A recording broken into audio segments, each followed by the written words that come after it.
وعلیکم السلام ورحمۃ اللہ وبرکاتہ۔ جی کہتے ہیں جی مرزا جیلمی نے عبداللہ بن زبیر رضی اللہ عنہ کے حوالے سے کہ وہ ہاتھ چھوڑ کے نماز پڑھتے تھے۔ جی ٹھیک ہے، عبداللہ بن زبیر رضی اللہ تعالیٰ عنہ سے یہ ثابت ہے صحیح کہ وہ نماز میں ہاتھ چھوڑتے تھے، ٹھیک ہے۔ ایک تو بات یاد رکھے کہ اس کی مختلف توجیحات اہل علم نے بیان کی ہیں۔ دوسری بات یہ ہے کہ توجیحات نہ بھی بیان کریں کہ عبداللہ بن زبیر رضی اللہ تعالیٰ عنہما اگر نماز میں ہاتھ چھوڑ دیتے تھے، ہاتھ چھوڑ کے نماز پڑھتے تھے، لیکن رسول اللہ صلی اللہ علیہ وآلہ وسلم نے ہاتھ باندھ کے نماز پڑھی، اور ہاتھ باندھ کے نماز پڑھنے کی تعلیم ہے نبی علیہ الصلوۃ والسلام کی، تو اس لیے نبی صلی اللہ علیہ وآلہ وسلم کے فرمان کے مطابق، آپ کی سنت اور حدیث کے مطابق جو ہے امتی کو اسی طرح نماز پڑھنی پڑے گی۔ تو اگر کوئی صحابی ایسا کام کرتا ہے جو صریحاً رسول اللہ صلی اللہ علیہ وسلم کی حدیث کے خلاف ہو، جس طرح کہ یہ عبداللہ بن زبیر ہیں، دیکھیں نا جس طرح کہ عبداللہ بن زبیر کے متعلق ہے کہ وہ ہاتھ چھوڑ کے نماز پڑھتے تھے، لیکن امتی کوئی بندہ آج ہاتھ چھوڑ کے نماز نہیں پڑھ سکتا، اس لیے کہ بس اوقات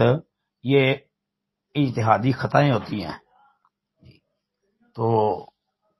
ویسے بھی یہ ہے کہ جب رسول اللہ صلی اللہ علیہ وسلم کی سنت حدیث بالکل صراحت کے ساتھ ہمارے سامنے ہے کہ جب نماز شروع کرنی ہے اللہ اکبر کہہ کے ہاتھ سینے پر باندھ لینے ہیں، یہ ساری باتیں حدیث میں آتی ہیں کہ تکبیر کہہ کے ہاتھ باندھنے ہیں، ہاتھ باندھنے کا ہے حدیث میں آتا سینے کے اوپر، ٹھیک ہے۔ اسی طرح پھر آگے جو ہے وہ نماز کے اندر ہاتھ باندھ کے قیام کے اندر آپ نے کیا کرنا ہے، یہ ساری صراحتیں جب حدیث میں آ گئی ہیں اور حدیثیں بھی نبی علیہ الصلوۃ والسلام کی ہیں مرفوع، تو بس پھر انہی کو دیکھیں۔ آج آپ یہ بات کریں گے، کل کو کوئی یہ کہہ دے گا کہ جی فلاں صحابی جو ہے وہ شراب کی خرید و فروخت کو جائز قرار دیتا تھا، کوئی صحابی جو ہے وہ دوران روزہ اولے ان کو کھانے کا قائل اور فائل تھا، وغیرہ وغیرہ۔ تو اس لیے اس طرف جانے کی ضرورت نہیں ہے، بس دیکھیں کہ نبی صلی اللہ علیہ وسلم کی سنت حدیث میں کیا ہے، اور اللہ تعالیٰ نے قرآن میں یہی بات تو ہمیں یعنی فرمائی ہے، یہی تو حکم ہے کہ جس میں ہے نا اللہ اور اس کے رسول کی اطاعت کرو،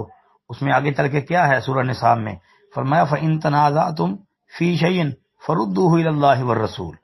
کہ اگر تمہارا کسی مسئلے میں اختلاف ہو جائے، جھگڑا ہو جائے، تو اللہ اور اس کے رسول کی طرف لوٹو، مطلب قرآن و سنت کی طرف لوٹو، قرآن و سنت کو دیکھو۔ قرآن و سنت یہ انسان کی پہلی ترجیح ہونی چاہیے، قرآن میں کیا ہے، رسول اللہ وسلم کی حدیث میں کیا ہے، پھر وما آتاکم الرسول فخذوہ وما نہاکم عنہ فانتہوا واتقوا اللہ۔ تو اس لیے قرآن حدیث دیکھنا چاہیے۔ السلام علیکم ورحمۃ اللہ۔